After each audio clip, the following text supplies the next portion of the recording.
Today we're going to explore one of the fundamental pillars of the strategic wealth strategy, using properly structured life insurance contracts to provide a safe, liquid, tax-free pool of capital that continuously grows your wealth over time while allowing you to spend down that wealth whenever or however you choose.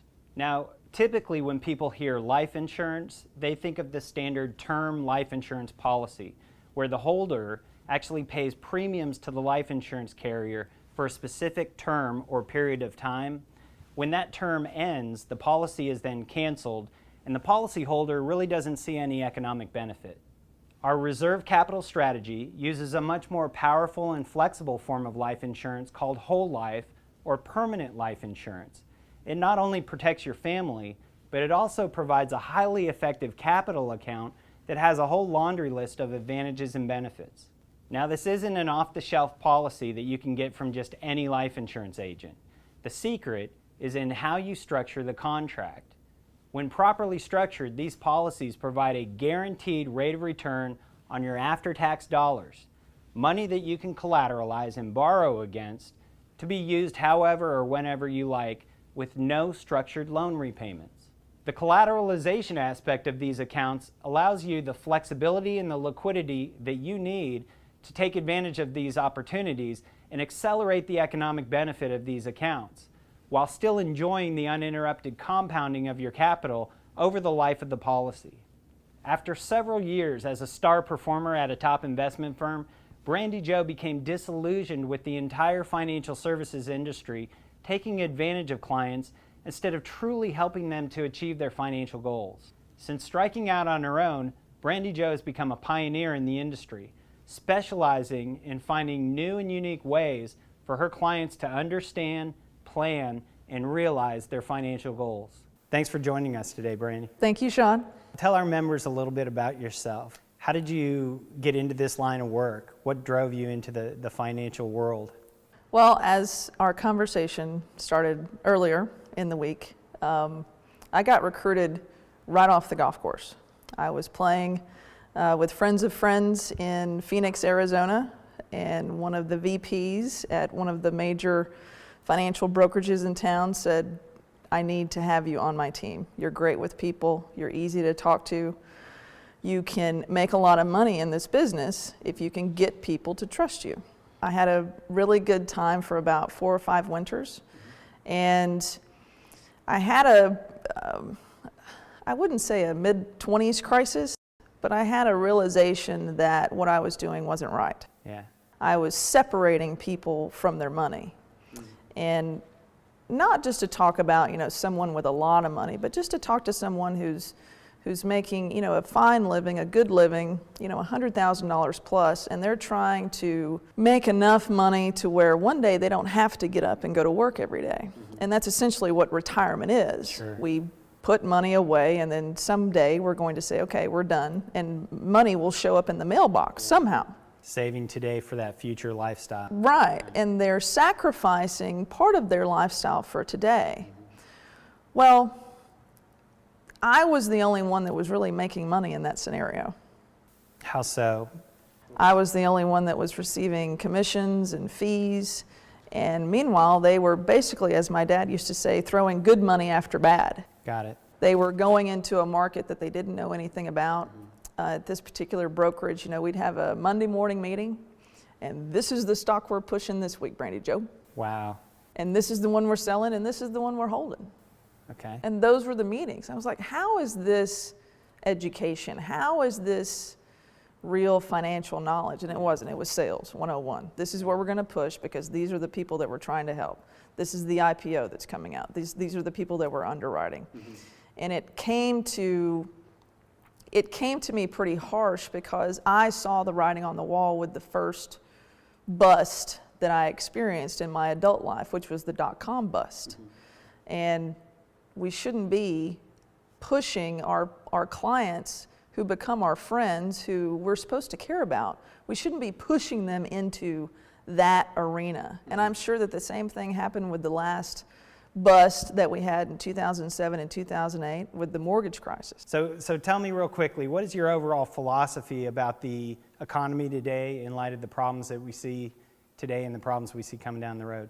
My philosophy really doesn't center on the market per se, but it does center on the personal economy of the families and the individuals that I work with. Got it, got it. Yeah, the days of kind of throwing your money to a money manager and hoping that it doesn't go down are kind of gone, aren't they?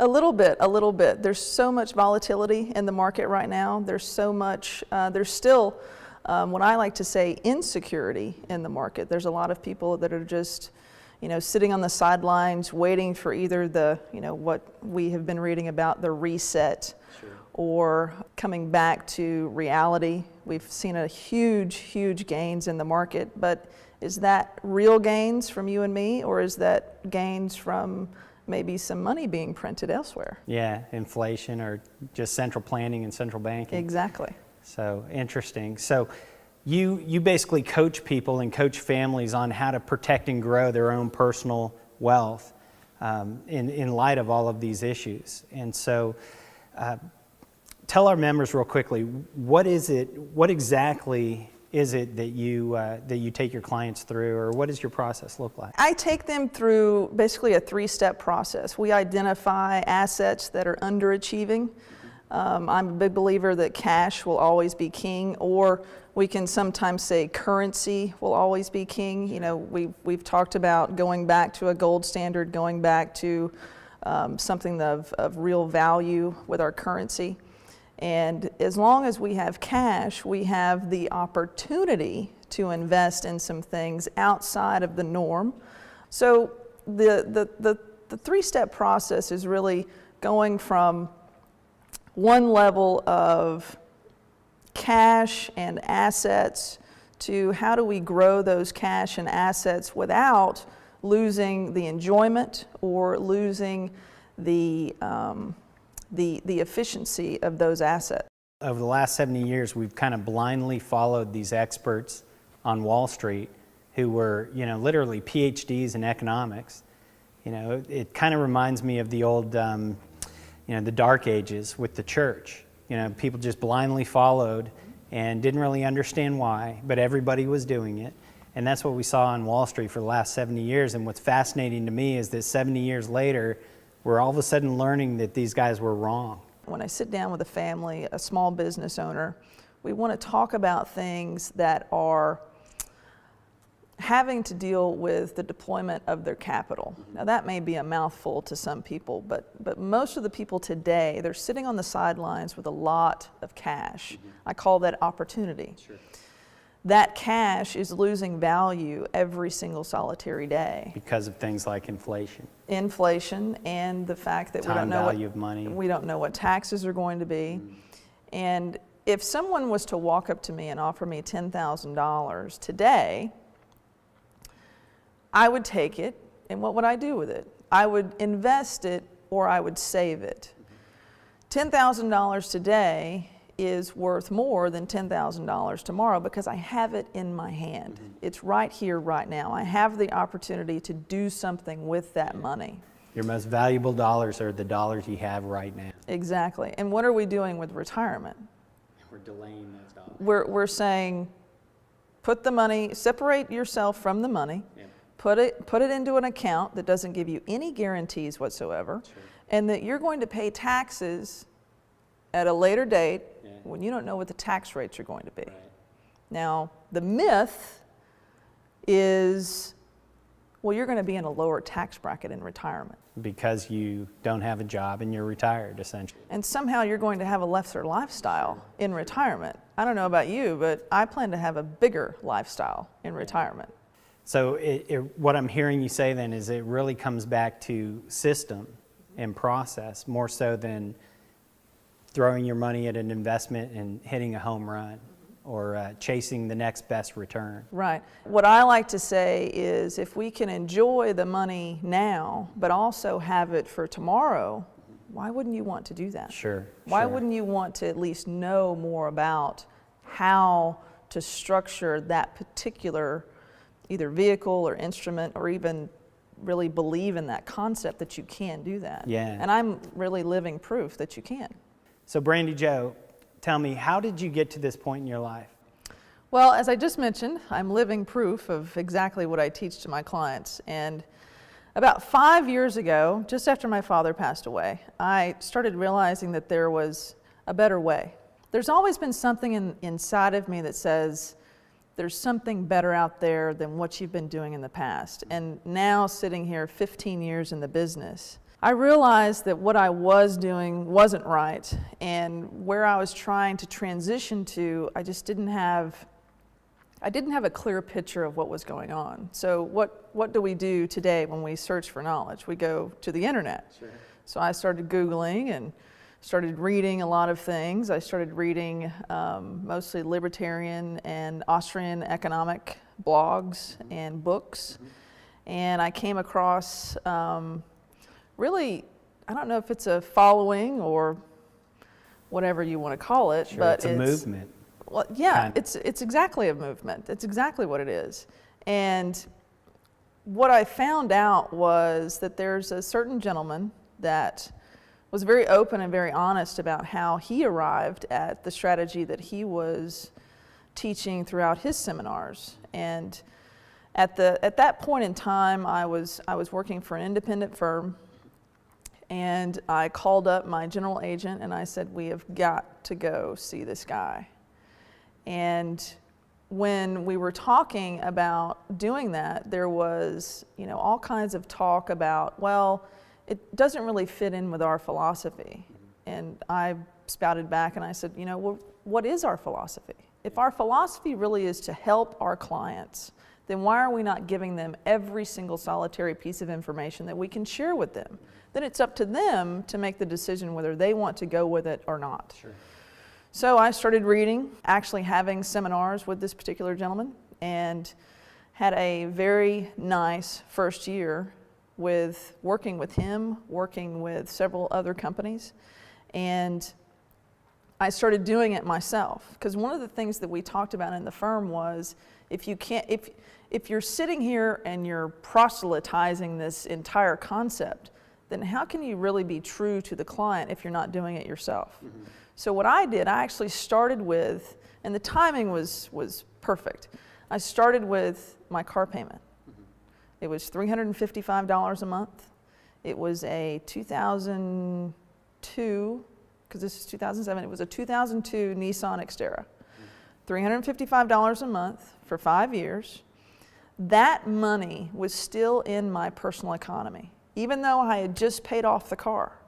So what can I do with the next month's $355 a month? I can blow it, I can save it, or I can invest it. So what I did was I saved and invested it at the same time. Throughout this philosophy, we talk about leverage. We talk about capitalization, and then we talk about leveraging that capital. Kiyosaki talks about it in Rich Dad, Poor Dad. Yeah. Many other real estate books talk about it, buy something that's undervalued, take the money out, go buy something else. This is essentially what we're talking about, but we're doing it within an account. We're doing it within something that is guaranteed, something that has virtually no tax consequence whatsoever if you build it correctly. And we're also talking about protecting your legacy and protecting your family all at the same time. So how is this new system unique in that respect? In this particular concept, it's dollar for dollar. Okay. You can only take out what you have put in. Okay, or borrow against what you put into it? Right. Okay. With a HELOC, with a home equity line of credit, the bank says how much you can take out. Got it. With a credit card, there's a company behind that credit card that says, we're going to give you X and you can spend X. Sure. With a margin account, it's only half of what is in your entire portfolio, or how much they designate for that portfolio. The problem with those particular strategies or those particular products or vehicles is that someone else is involved, and there's no contractual guarantee that that money will be there. The value of your home can come down.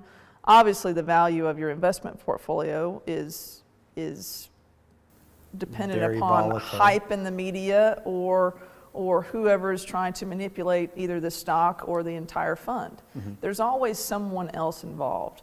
With the particular strategy that we're talking about, it's a unilateral contract.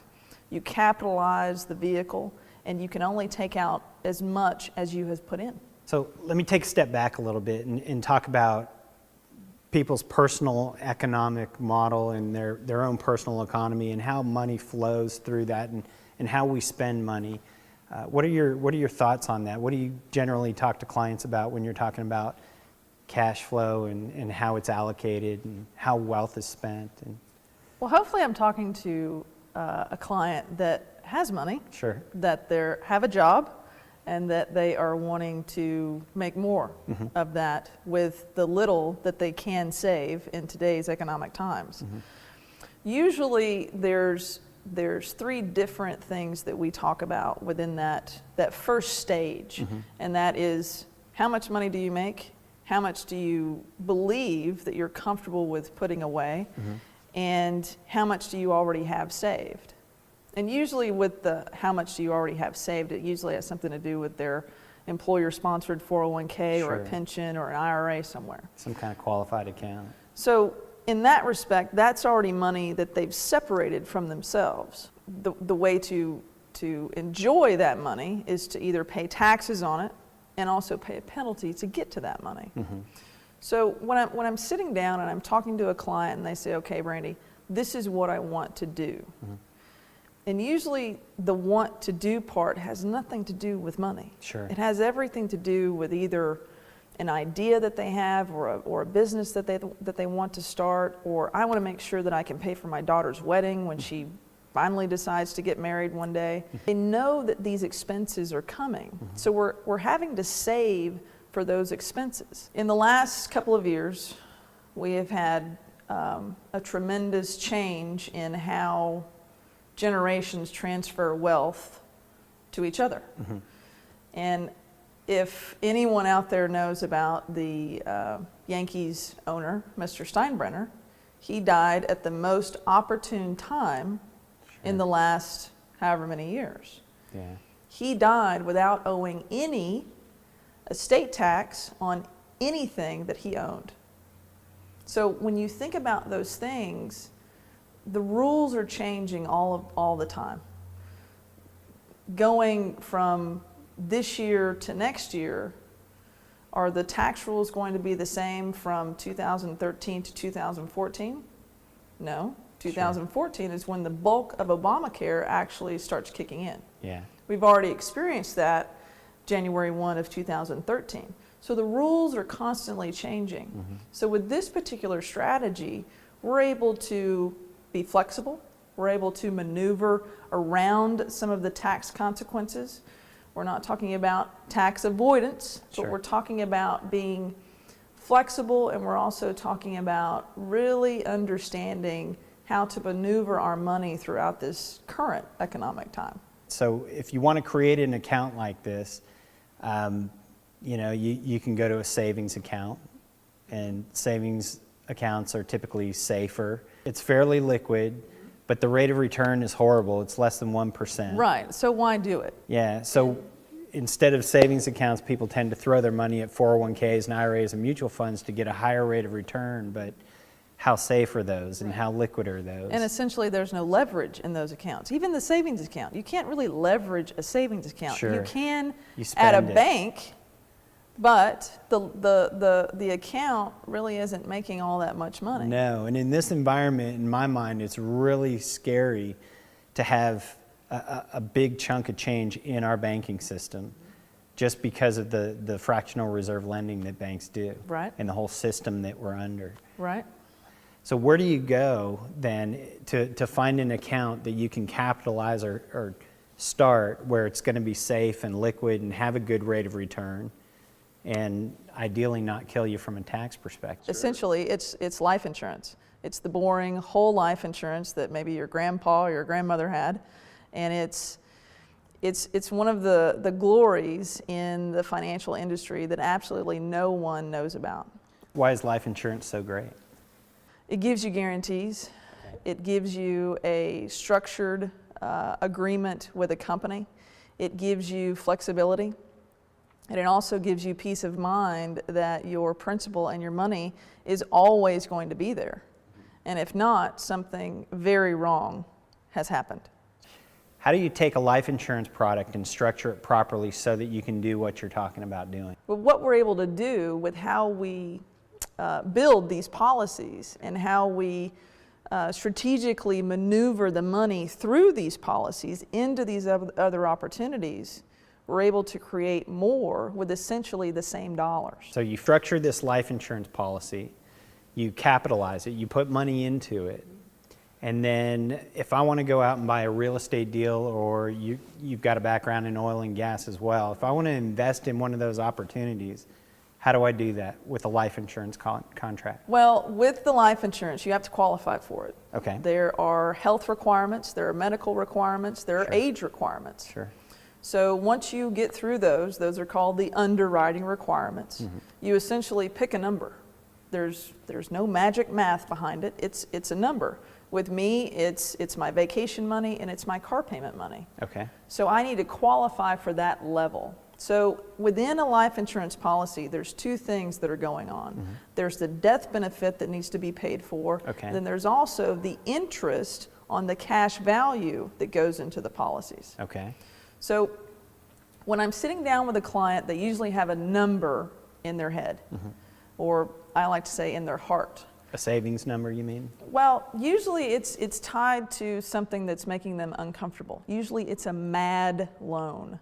It's a loan somewhere out there that they've either paid off or they're trying to pay off, and they essentially want to get that out of the way so they can take advantage of some of these other opportunities. Okay. My mad loan was my car payment. Okay.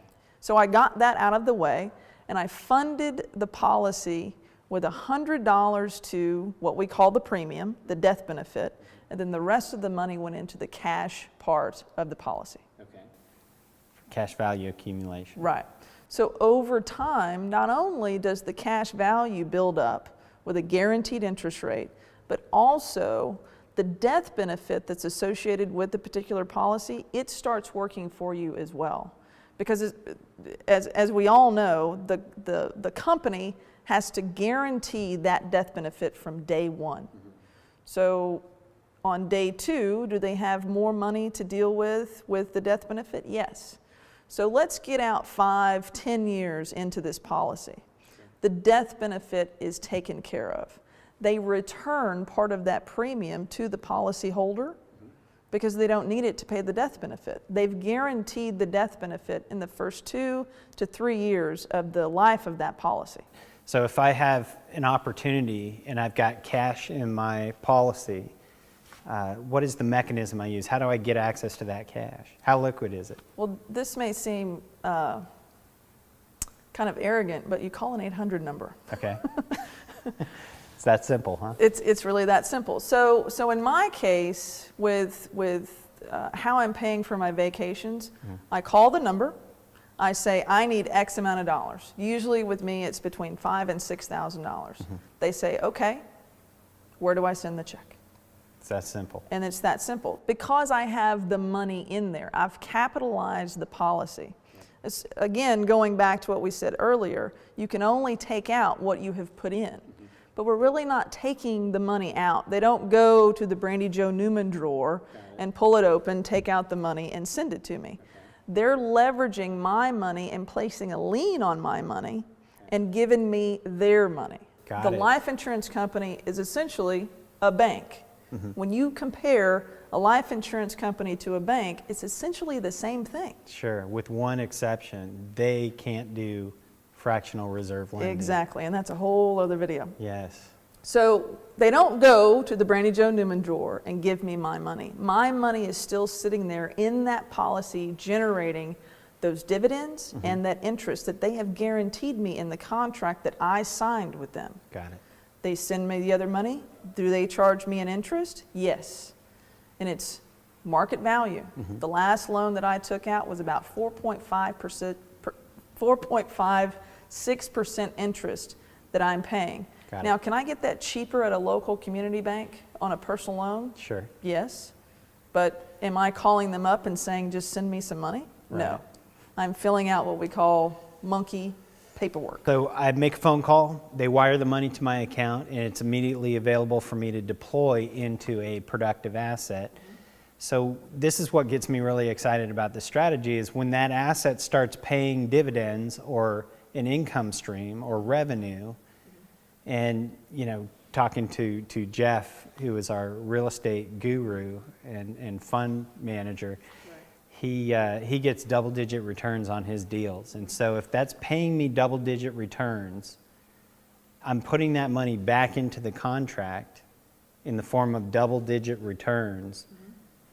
How does that work? What is the mechanism there? Is it paying back the loan first, or is it going to cash value? What does that look like? You always essentially want to pay back your loan first. Okay. Now that's my philosophy. But again, your members and anyone out there, they can make their own choices with their own money. Okay. They just have to build this mechanism first. So I collateralize my account. I borrow against the account. I'm borrowing the life insurance company's money, not my own. So my money continues to compound and grow and earn uninterrupted compounding, which is key. The loan that I'm paying interest on, when I pay that loan back to the insurance company, how does that work? Well, it's totally up to you.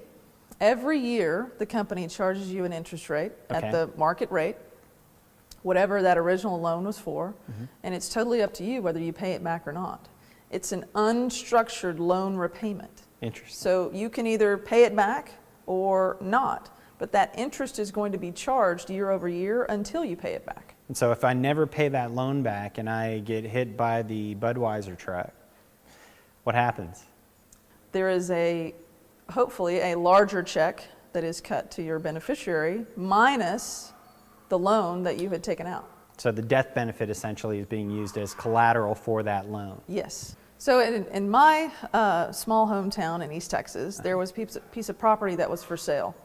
And it was on the market a very long time, over a year. Okay. They started at one value and they kept dropping it and dropping it. Sure. Well, I didn't get involved or I didn't get interested until I saw that it was in my range Sure. for my capital to be deployed into this particular piece of real estate. So I called the listing agent and I said, I'd like to make an offer. They're like, sure. So I made the offer. It took them 5 minutes to accept the offer. Now, if you know anything about real estate, you have a 10-day window Right. to basically manipulate your way into a lower price for whatever that piece of real estate is. You mean when you're doing the inspections Right. and things like that? Right. Okay. Your 10-day free look period. Got it. Well, this particular piece of property was on the market for $140. I offered $130. They took it. During those 10 days, I found out everything that I needed to know about that particular piece of property. I came back and I offered $79,000. Wow. Instead of taking 5 minutes, it took them about 20 minutes. Okay. They said, okay, you can have it. So I offered them something that was basically what I thought that they would say absolutely not to, but they took it. It took them about 20 minutes this time. Okay. Well, the glory with having the internet at our disposal was I put it on Craigslist for $20,000. Actually, it was $25,000 more than what we finally paid for the property. Okay. In 45 minutes, I had a buyer. Wow. When you look at a deal like that, what do you want to do? You want to go find another deal Sure. like that. Sure. Well, this particular buyer didn't have the capital. They didn't have the capital, they didn't have the credit, they hardly had a window to throw anything out of. But they did have cash. Okay. So what we did, we financed it for them. Now, where did we find the money to pay for the house? We had our own capital. When you're able to do deals like that, Sure. you're able to get cheaper and cheaper deals and Yeah. make more and more money over time. And that's really what I love most about the strategy is that the money's there if you need it, and it's there if you have an opportunity that you really just have to jump on, which in this economy, with the situation that people are in, they're feeling more and more pressure and pain, and they're going to be dumping assets like crazy Right. as we get closer and closer to the collapse. And so these opportunities are going to be flying at you, and you've got to be ready to be able to jump on them. So you've got to be properly capitalized, like you Right, said. cash will always be king, and you can always make a quick decision. Got it. So to summarize, kind of what you're doing is you're creating an account that's not at a bank, or at a brokerage firm. It's really at a life insurance company. And that account is just a way for you to pool your capital together and then leverage it when you want to go out and jump on opportunities and productive assets and the like. Right. It's a very easy way to deploy the capital that you have put into these particular accounts that just happen to be life insurance contracts. Got it. And when you do that, the money continues to grow and compound. Uninterrupted. Uninterrupted. And a very nice interest rate that is well above your market average. Great. And I can also pay those loans back to myself and recapture any additional interest that I want to pay myself back at. Mm-hmm. And if anything gets in your way, you have the flexibility to lean on the company and lean on the account. Great. Excellent. Thank you, Brandi. I think we really learned a lot today. I appreciate it. Thank you, Sean. So now hopefully you can see that the reserve capital strategy is really the key to your overall financial success. And Brandi Jo Newman has offered to give all of our members a free consultation. I highly recommend that you reach out to her and take advantage of that offer. I'm Sean Briscom. Thanks for watching the Strategic Wealth Network.